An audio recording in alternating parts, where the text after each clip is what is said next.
27 मे आणि त्यानंतर सुरुवातीला तालुक्यामध्ये खूप चांगला पाऊस झाला। सगळे तलाव बंधारे सगळे भरले गेले होते, परंतु त्यानंतर पावसाने जे ताण दिला, जवळपास आता महिना दीड महिना 2 महिने होत आले, या ठिकाणी पावसाने उघडीप दिलेली आहे। तेव्हा अशा परिस्थितीमध्ये पिंपळगाव जोगा असेल, कुकडी कॅनल असेल, या पट्ट्यातल्या शेतकऱ्यांनी मला विनंती केली, मागणी केली होती की पिंपळगाव जोग्याचं ओव्हरफ्लोचं पाणी हे खाली नदीला सोडण्याऐवजी आपल्या पाटाला कॅनलला सोडावं, अशा पद्धतीची मागणी केली होती। त्या मागणीप्रमाणे मी देखील खात्याचे जलसंपदा मंत्री आणि आपले पालकमंत्री आदरणीय राधाकृष्ण विखे साहेब यांना पत्र देऊन त्या ठिकाणी विनंती केली की पिंपळगाव जोग्याचं पाणी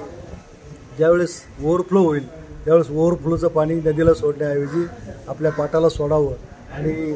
त्या खाली जे काही बंधारे आहेत, मग टेल टँक असतील किंवा आधीमध्ये काही इतर गावांच्यामध्ये जे बंधारे आहेत, एस्केपमधून पाणी सोडून ते बंधारे भरून घ्यावेत, तलाव भरून घ्यावेत, अशा प्रकारचं पत्र मी त्यांना दिलं होतं। आणि आज मला कार्यकारी अभियंता श्री कुरुस्कर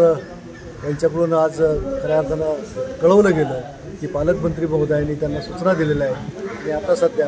आपलं पिंपळगाव जोग्याचं धरण हे 85% भरलेलं आहे आणि म्हणून त्याचं ओव्हरफ्लोचं पाणी आपलं सोडलं जाणार आहे आणि म्हणून त्या ओव्हरफ्लोचं पाणी